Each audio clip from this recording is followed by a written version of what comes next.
Alright, here we go. I'm going to be recording the voiceover for part 2 of the hand histories from episode 1. There's some exciting stuff in this one.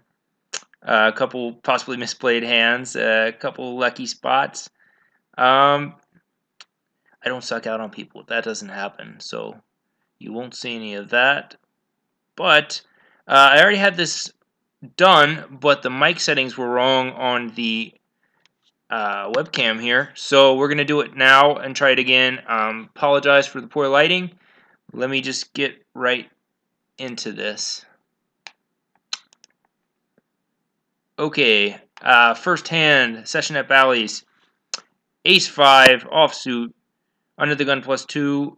I hate small ace hands, but we're playing six-handed because a new table just started. So the value of hands goes up significantly, and you need to open with things like ace 5, six-handed. I make it 8. I get 2 callers. I believe it was both blinds. I'll check in a second. 6, 3, 10. Check, check. The turn's a 10, and I bet 13 after we checked through the flop. I get called, which is strange to say the least. And the river is pairs the 3. He checks. There's not any reason for me to bet at this point. So, oh, that was the button that was calling the 13. The blind folded. No reason for me to bet, so I check and I win with ace high, which is a little bit of a surprise and a pleasant way to start the session out. Very next hand, ace king, under the gun +1. We're still playing six-handed. This limper right here to my right, I play with him often enough. He's kind of a loose aggressive, likes to be the table captain, a Middle Eastern dude, wears a lot of gold jewelry. I know I can get him to call pretty big, so I think I make it 12. And he does call. He's the only caller. The flop is 5, 6, 6. It can be in his range because, like I said, he's calling anything. We check through, and on the turn, which is a 4, and brings the second diamond, he bets 7, which is just really strange. Little stab at it. I flat him. The river is a jack, and when he makes a larger bet on this river, it really makes no sense because it's polarizing him to a 6 in his hand or a backdoor diamond flush draw, neither of which I'm really feeling in this situation. So why is he betting when a jack hits? Because nothing with a jack in his hand has a draw or touches on this board, really, the way he played it. So we do make the call, and he shows king 10, and we're good with the ace high there. And right away we get another a nice little surprise pot on an ace high. Queen 10. Looks like I am. Oh, I limp under the gun. Okay. We're still short-handed here. Flop 3, 4, queen. Blinds check, and short-handed. I just bet $8. There was 2 other limpers over there, so $10 pot.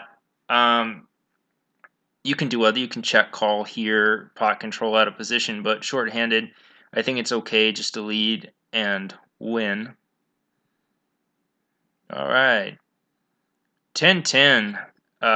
Pre-flop, our buddy over here to the right, the aggressive guy opened and we flat. I think he bet 9 or 10, and so did the player down here, the button. On this flop of ace 10 jack, rainbow, he bets 20, I flat, and the button flats also. And this particular guy on the button, I'm not really worried about him having a flop straight here because he just isn't the type that would call behind on it very often. So when our buddy here on the right leads again, I think 25 or 30, we go ahead and pop it up to 65 on this 9 turn.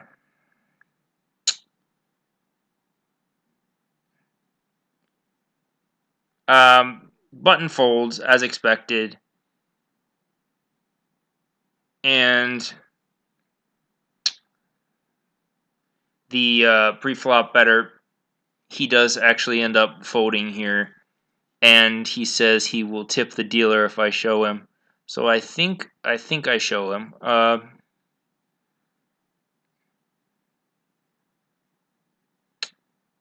Yeah, he folds, and we show.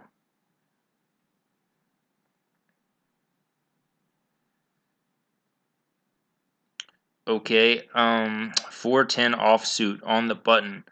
Oh, I just got to prove to you guys that I can fold on the button, um, even short-handed. Does anyone open this one? Let me see. Okay. No, I just fold. I'm tight. To continue on that streak of being tight, I think I'm gonna lay down this 5 deuce here. I think I'm under the gun. Yep, super tight. Here's one I was a little behind on the camera. I raised with 8-6 suited. I flopped the nuts. I play it pretty straightforward. I just lead out 3 times pretty strong, and I get called all the way down, and then he jams the river. And what it was is he had a pair. I think he had 6-7, and so he hit the smaller straight on the river, which is great for me, and he jammed over my river bet. Nice. I have a pretty good stack here now. Um, Jack Queen of that's wrong. That's not a queen of spades in my hand. I think it was a queen of clubs. 2 spades on the flop. Checked around. I was not the pre-flop better on this one. I think I limped in early position. This is pre-flop right here. Yeah, I limped and then I just put in the... There we go. Flop comes 10, 5, 3 with 2 spades. We're definitely going to check here, I suspect. Yep. And then we hit the queen on the turn. And it's also interesting because it brings a 3rd spade out there. I bet 10. And I think we just get called down there by the button. Yes.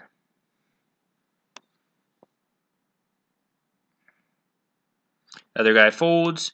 The river is the 7 of spades. And we could value bet here now that we're sitting on... this queen in our hand is not the spade. So we're sitting on the jack of spades, the flush. And we could bet that 4-card flush for value, but we just check it to him, and he checks, and we take it there. All right, finally getting a little win in here. 2 hours, 10 minutes. Played really short sessions this week. I was on a little bit of a marathon grind before that, so it was nice to take it easy while I was filming and stuff. Plus 433. I think I've got 200 in my hand down there. The dealer, or one of the chip runners, bought 2 off me on my way to the cage.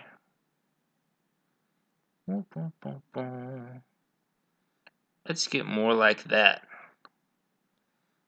Just make 500 every night. We'll be good to go. Alright, now we're at the SouthPoint for yet another session there. Looks like 6-7 in the big blind. I just check. I check, we missed this flop, I think. And I just check it.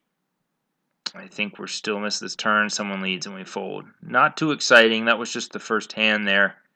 4-7 on the button. I feel like I'm going to open here. Maybe get a little nutty. Let's see what I do. Yes, a couple limpers and I make it 14 with the 4-7 off. The flop is going to come King 10, 3 with 2 diamonds. That's pretty much a terrible flop for me. Not just because I didn't hit, I didn't expect to. But that's not really a great flop for me to continue on often because every Broadway combo doesn't totally hate it. I'm not going to fold out diamonds.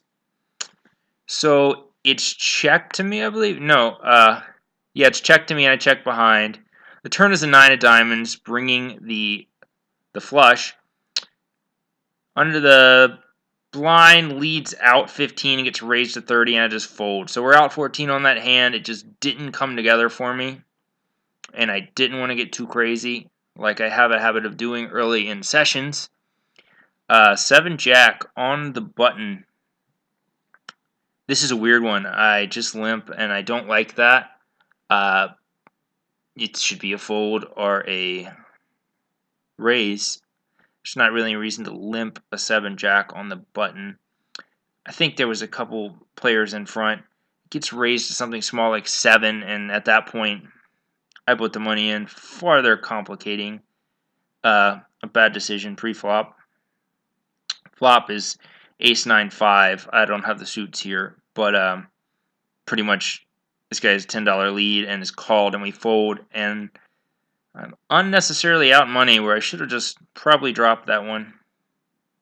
6 9 of hearts. If you've been watching these videos at all, that's like ace king to me, so I definitely opened there. Flop was 4 queen 5 3 diamonds. This is just another one that I can't really work with, and so when he leads $15, I just have to fold. I hate it, especially being the pre-flop aggressor, but there's certain things you can represent on, and there's certain things that you're better off just cutting your losses. 8 deuce on the button. That is raisable, but it was a straddle, it looks like, and I just folded. 10 Jack. Someone made it $6 early on, and I called. The flop comes 10 ace 7, but that really doesn't entice me too much. Let me see. I believe this guy leads out, and I just fold it.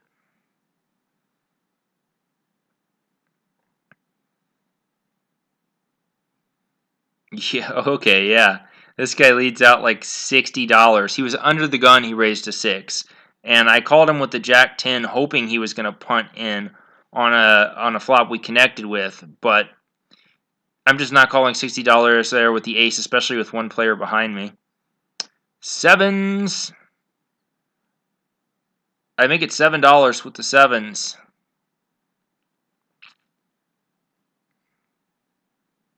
There's the button down there to the left of the dealer.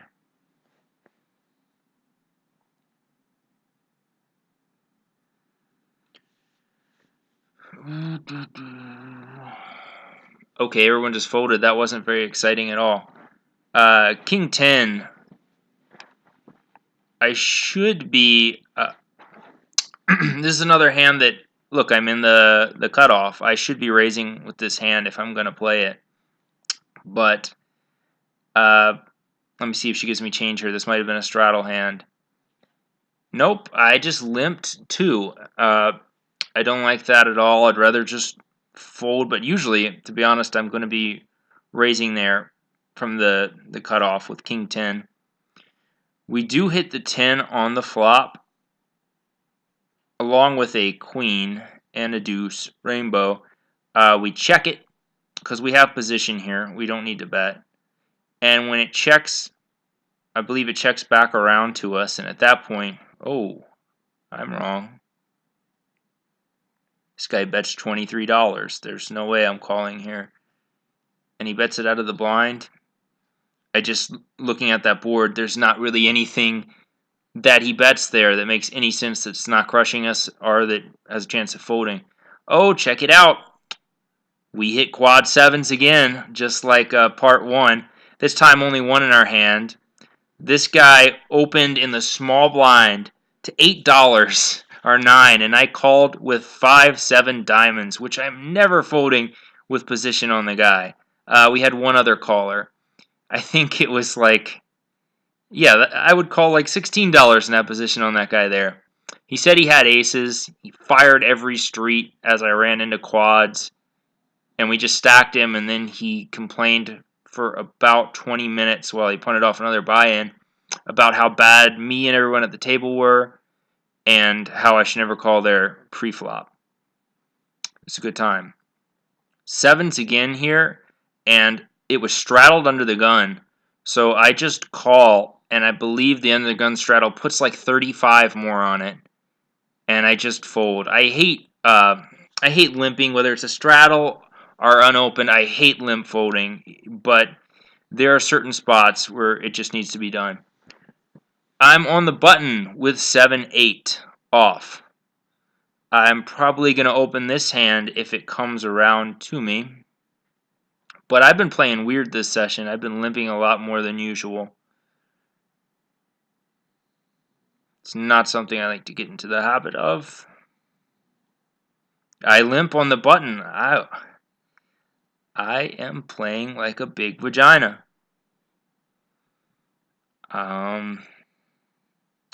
We do love the flop. 5, 6, ace.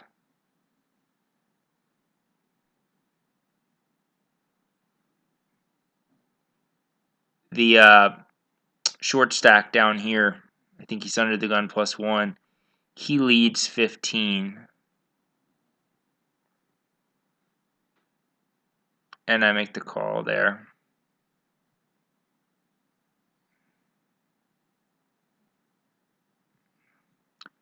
The turn is perfect. It's the 4. Best card for us.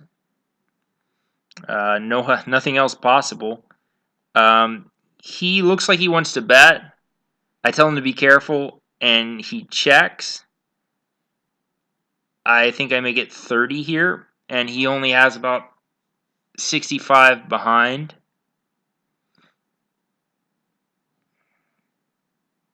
And he sticks the rest of his stack in here momentarily.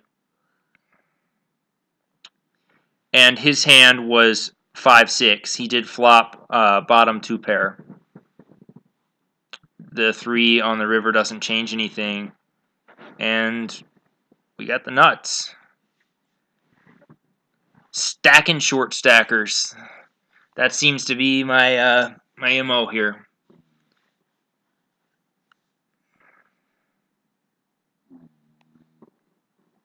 Ace Queen.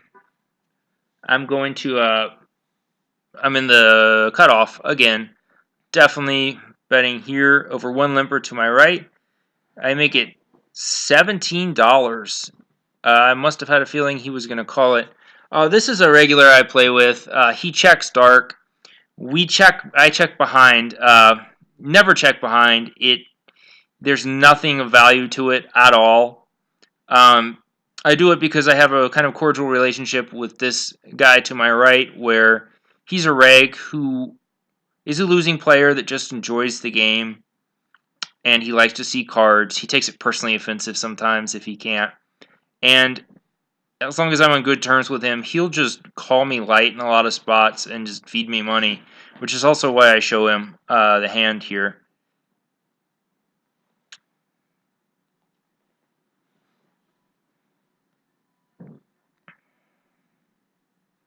I actually didn't see this was some garbage, so I didn't even write down the hand.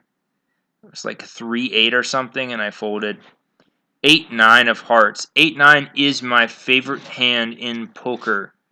We'll see what I do with it here. I just call. I'm just limping it up this session. Don't get in the habit of limping a lot. It's just takes away so much opportunity, and you can just bleed off money, especially if you're in a situation where you're going to be limp folding a lot. We missed the flop, as is often the case. Dude to our left makes it $7, and I'm just going to fold. Yeah, I don't like all this limping. I don't know what's going on.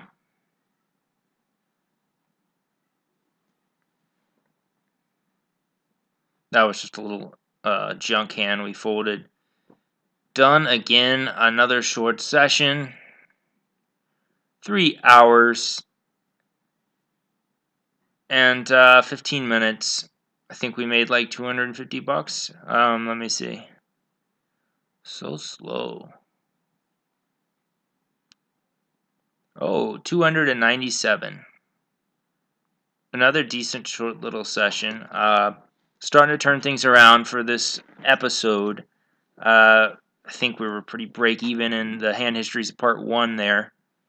And we've got one more short session on this video. Back to Bally's. First hand we played Jack 8.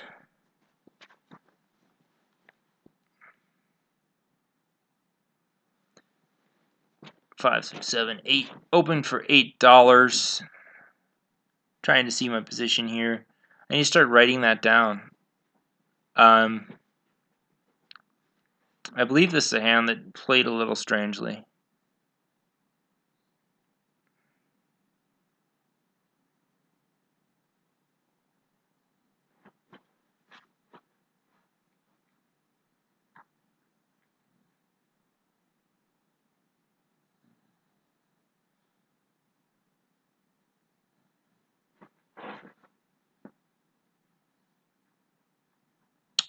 I bet 15 on this flop, and I get called, check called, which is just not good for Jack 8. There's not a lot of hands he can have here.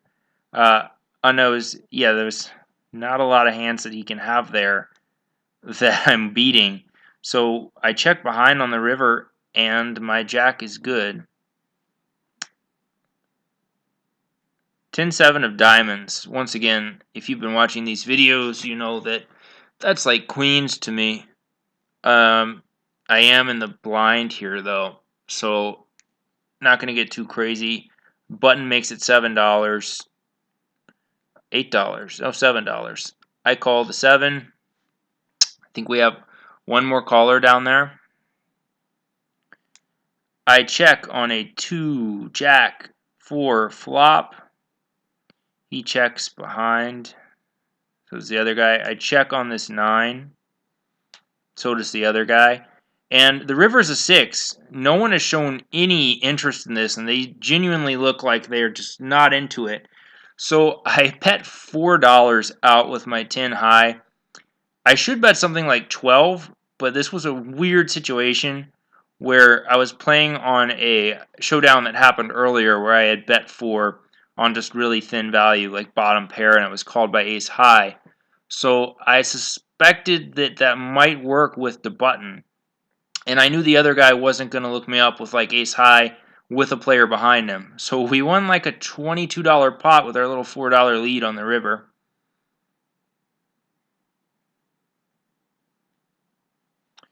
Yeah, another short session. We couldn't pull off the third win for this video, but I think it's a pretty minor loss. 2 hours, 25 minutes. I had some other things to do, or I probably would have stuck around in that game longer. And we lose a big $63. Not bad considering the earlier ones. Yeah. Going forward, I have some other plans for these videos for sure. The hand histories. I haven't decided entirely. I may have a couple big ones like this that are separate videos on themselves, and then I'm just going to take the highlights and break them down a little more cohesively with graphics and stuff within the main videos. And maybe I'll just stockpile all the less flamboyant hands and use them all in some sort of just big live hands videos.